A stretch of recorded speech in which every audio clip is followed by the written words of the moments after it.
साहेब नमस्कार. नमस्कार. तुमचं नाव काय? आकाश सूर्यवंशी, राहणार गडमुशिंगी, गडमुडशिंगी, कोल्हापूर. कोल्हापूर. बरं, तुम्ही कुणासाठी आपल्याकडे अँटॉक्स 10D घेतलं होतं? माझ्या आईसाठी घेतलेलं.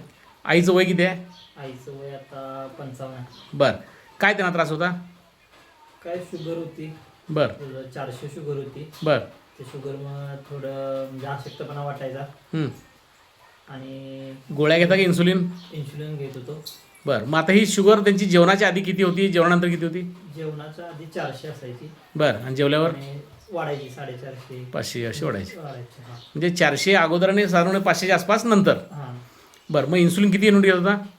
सकाळी 5, संध्याकाळी 5, दुपारी 5, 3 टाईम घेत होतो. बरं, मग तुम्हाला ही अँटॉक्स 10Dची माहिती कुठून मिळाली? ते ग्रुप. मित्र आहे हां. त्यांच्याकडून मी आली, ते मी ग्रुपला ॲड केलं मला बरं. हां गोकू शेगाव म्हणून. हां, म्हणजे आमच्या व्हॉट्सअप ग्रुपवरून तुम्हाला माहिती मिळाली. माहिती नाही. मग आता किती दिवस झाले घेत आहे? आता 3 महिने झाले 3 महिने झाले अँटॉक्स DNAT वापरताय. वापरून. आता काय फरक पडला पेशंटला? सुरुवातीच्या तक्रारी वगैरे? पहिल्या महिन्यात जरासं तक्रारी कमी झाल्या, अशक्तपणा वाटायचा हां. तो कमी झाला. हां. परत दुसऱ्या म्हणजे 1 महिना घेतलं, दुसऱ्या महिन्यात चेक केल्यानंतर शुगर पूर्ण नॉर्मल आली. बरं 120, 130 अशी यायला लागली जेवणानंतर. बरं जेवायच्या आधी मग काय 100 येत होती, 110 यायला लागली. बरं. मग थोड्या दिवसांनी त्यांनी दुसरा एक रिपोर्ट केला, हं. त्यात पूर्णच कमी आली. 1-2 महिने, 1.5 महिन्या म्हणजे 2 महिन्यानंतर एक परत घेतल्यानंतर. बरं, मग डॉक्टरना रिपोर्ट दाखवले हां, त्यावेळेला? दाखवले. कोण डॉक्टर? दोषी.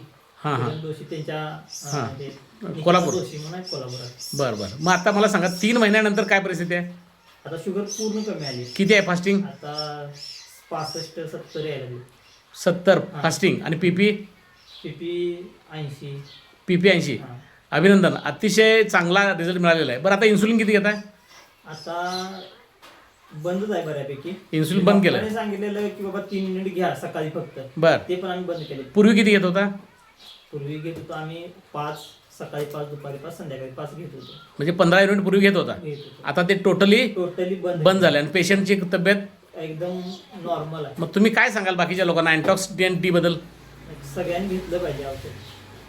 बरं. जसा म्हणजे आयुर्वेदिकचा इफेक्ट आपल्याला होत नाही, हां त्याचा इफेक्ट साईड इफेक्ट भरपूर आहे. हां हां त्याच्यात जर बघायला गेलं तर आईला कसं व्हायचं की बाबा इंजेक्शनने गाठ व्हायची अशी, तर हां असं भरपूर काय काय होत होतं. हां. म्हणजे साईड इफेक्ट कधी बाबा त्या इंजेक्शन जास्त झालं की अशक्तपणा यायचा. बरं. तसा हे आपल्या ह्याच्यात काय नाही वाटलं तसं. आता त्यांना चाला फिरायला जमतंय? सगळं व्यवस्थित आहे. पेशंट अगदी ओके आहे. ओके धन्यवाद साहेब. ओके.